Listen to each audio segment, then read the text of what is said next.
انس بن مالک رضی اللہ عنہ کہتے ہیں کہ رسول اللہ صلی اللہ علیہ وسلم نے فرمایا، جس کا مقصود زندگی آخرت ہو، اللہ تعالیٰ اس کے دل میں استغنا و بے نیازی پیدا کر دیتا ہے اور اسے دل جمعی عطا کرتا ہے، اور دنیا اس کے پاس ذلیل ہو کر آتی ہے۔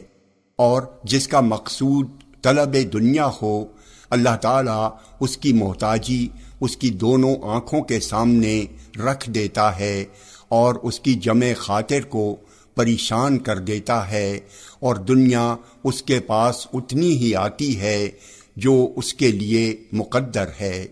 جامع ترمذی حدیث نمبر 2465۔ یہ حدیث صحیح ہے۔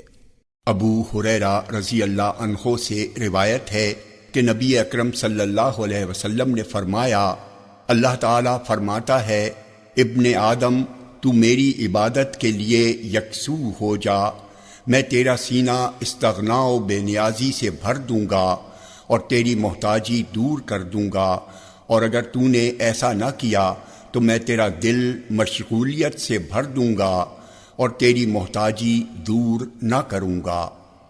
جامع ترمذی حدیث نمبر 2466۔